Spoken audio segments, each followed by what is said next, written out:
एक पुरानी सी इमारत में एक वैद्य जी का मकान था। वे पिछले हिस्से में रहते थे और अगले हिस्से में उन्होंने दरवाज़ा खोल रखा था। उनकी पत्नी की आदत थी कि दवाखाना खोलने से पहले उस दिन के लिए आवश्यक सामान एक चिट्ठी में लिखकर दे देती थी।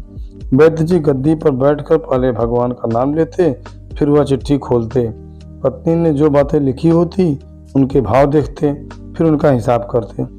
फिर परमात्मा से प्रार्थना करते कि हे भगवान, मैं केवल तेरे ही आदेश के अनुसार तेरी भक्ति छोड़कर यहाँ दुनियादारी के चक्कर में आ बैठा हूँ। वैद्य जी कभी अपने मुंह से किसी रोगी से फीस नहीं मांगते थे।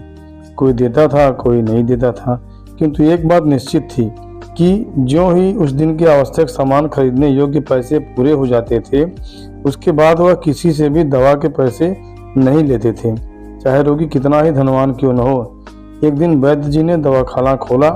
गद्दी पर बैठकर परमात्मा का स्मरण करके पैसे का हिसाब लगाने के लिए आवश्यक सामान वाली चिट्ठी खोली तो वह चिट्ठी को एकटक देखते ही रह गए। एक बार तो उनका मन भटक गया।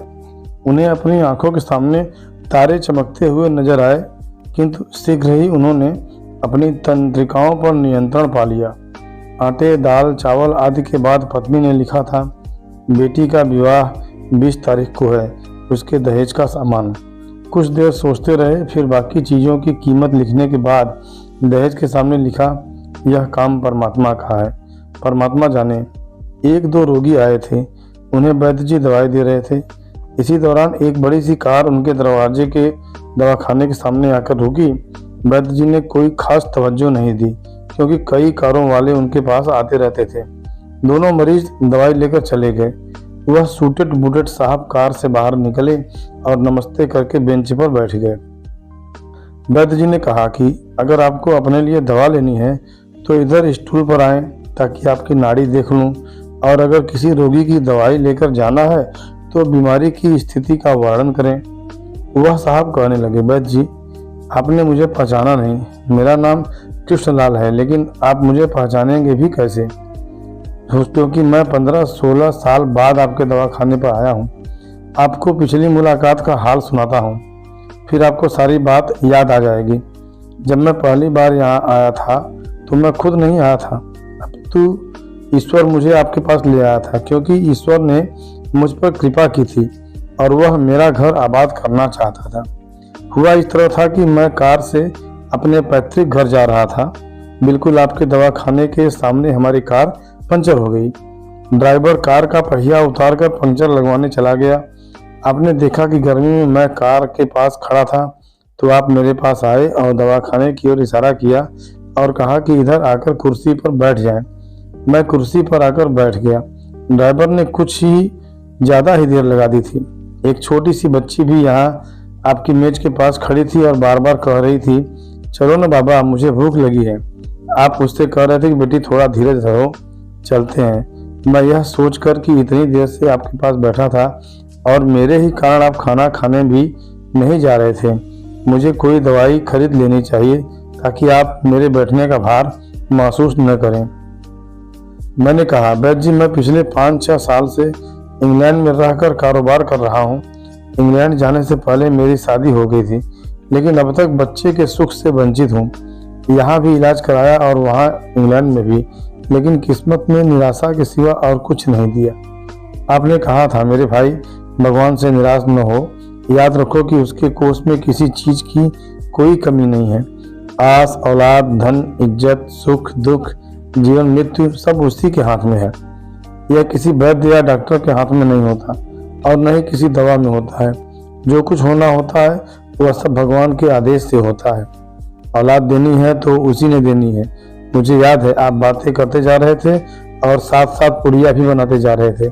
सभी दवा आपने 2 भागों में विभाजित कर 2 अलग अलग लिफाफों में डाली थी और फिर मुझसे पूछकर आपने एक लिफाफे पर मेरा और दूसरे पर मेरी पत्नी का नाम लिखकर दवा उपयोग करने का तरीका बताया था।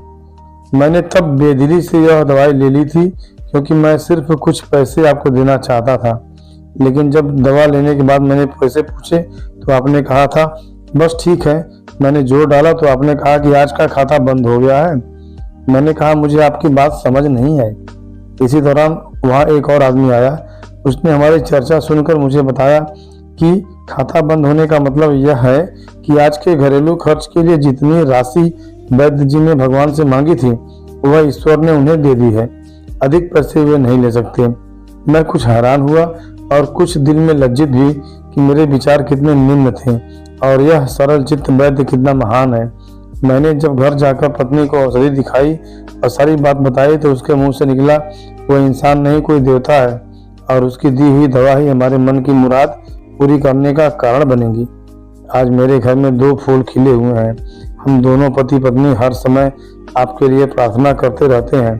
इतने साल तक कारोबार में फुर्सत ही न दी कि स्वयं आकर आपसे धन्यवाद के 2 शब्द ही कह जाता।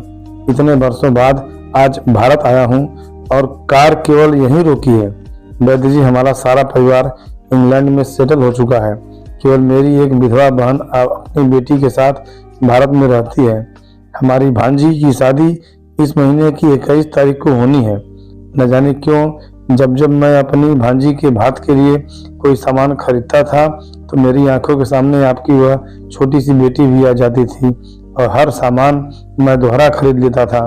मैं आपके विचारों को जानता था कि संभवतः आप वह सामान न लें, किंतु मुझे लगता था कि मेरी अपनी सगी भांजी के साथ जो चेहरा मुझे बार बार दिख रहा है वह भी मेरी भांजी ही है।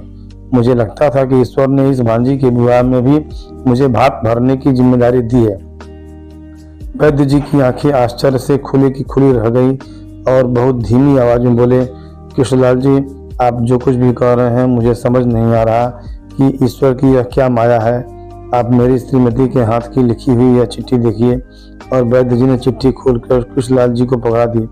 वहां उपस्थित सभी यह देखकर हैरान रह गए कि दहेज का सामान सामने लिखा हुआ था।